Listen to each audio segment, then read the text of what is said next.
نبيها الشباب، هذا راه المستوى الاول. الا ما فهمتي حتى شي حاجه في هذا الفيديو رجع لاشين يوتيوب، كتب اس في تي لايت الباج انستا كذلك، راه غادي تلقى المستوى صفر. راه كنبداو فيه مع الوليدات من الزيرو. وما تنساش تكتب لنا اين مستوى كتفضل، واش الصفر ولا واحد، وطاك الاصدقاء ديالك، بارطاجي الفيديو كذلك. Alors chers élèves, bonjour et bienvenue dans cette nouvelle vidéo dans laquelle on va essayer d'expliquer l'étape la plus importante qui est la chaîne respiratoire. Donc la chaîne respiratoire, il vient directement après donc l'étape dont on a parlé de cycle de Krebs et bien sûr l'étape de la glycolyse. Alors le résultat de la glycolyse, si vous vous rappelez, en termes de NADH, c'est 2 et au cycle de Krebs pour un cycle en termes de NADH, c'est 4 NADH et une seule molécule de FADH. Donc un petit rappel rapidement. Donc voilà l'étape de glycolyse, juste un petit rappel. Donc le bilan, donc il y avait deux molécules de NADH. Le cycle de Krebs, un petit rappel aussi rapidement, donc il y avait 4 molécules de NADH et FADH. Alors maintenant, le temps est arrivé pour exploiter ces transporteurs réduits, c'est-à-dire le NADH ou le FADH. Alors au niveau de la chaîne, au niveau de la membrane interne bien sûr, dont on va parler de la chaîne respiratoire, donc il y a le déroulement de la phosphorylation oxydative ou la chaîne respiratoire. Alors tout se commence par le complexe C1 qui est un complexe enzymatique protéique qui se trouve au niveau de la membrane interne de la mitochondrie. Il va commencer tout d'abord par l'oxydation de NADH, résultat. Donc NAD+, bien sûr, elle va retourner pour jouer un rôle par la suite, soit dans la glycolyse, soit dans le cycle de Krebs. Alors bref, elle va donner des protons et des électrons. Les protons, ils vont sortir. À chaque fois, une molécule de transport réduit va être oxydée, que ce soit NADH, FADH. FADH2 va être oxydé par C2. NADH+, il va être oxydé par C1. Résultat, les protons vont sortir à l'espace intermembranaire et essayons de parler maintenant de devenir des électrons. Alors les électrons vont être entrés dans une chaîne de transfert entre les complexes ainsi entre les transporteurs d'électrons Q cubiquinone, donc peu importe la nomenclature, donc c'est un transporteur d'électrons. Par contre C3 c'est un complexe protéique qui joue un rôle de l'oxydation.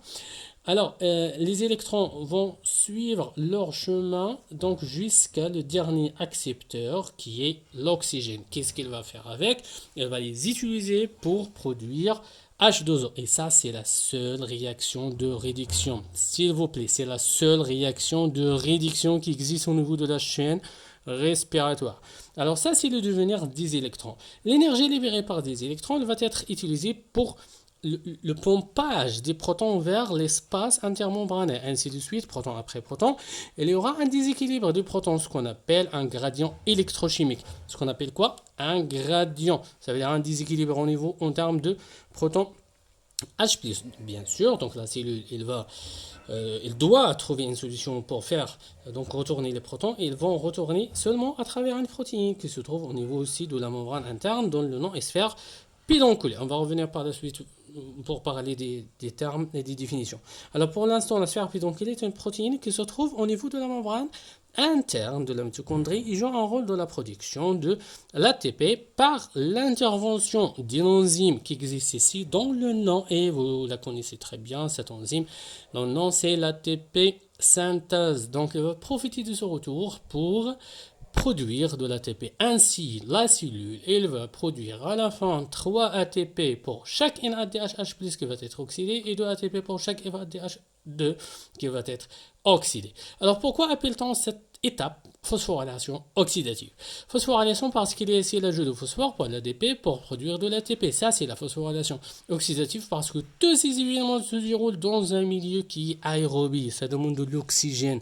Et c'est pour cette raison qu'on qualifie cette étape par le mot oxydatif. Alors bref, ce que tu dois garder en tête dans SVT Light, on se focalise seulement sur le plus important. Alors la localisation tout d'abord de cette étape, c'est la membrane interne mitochondriale. La définition, il y en a plusieurs sortes et plusieurs versions de définition, c'est la plus simple. Donc si vous pourrez trouver une autre, tant pis. Donc ça c'est juste un exemple de la définition qui est correcte bien sûr. Alors, la définition à ne pas oublier. La troisième chose, le troisième élément, c'est les caractéristiques. La chaîne respiratoire se caractérise par un ensemble de réactions d'oxydation de RH2, ça veut dire les transporteurs réduits, et ça veut dire le NADH et NADH2, se caractérise par la réduction aussi de l'oxygène en H2O et se caractérise par l'utilisation du gradon par l'ATP synthétase pour produire de l'ATP. Alors كان معكم الأستاذ واضح. فهل هذا واضح؟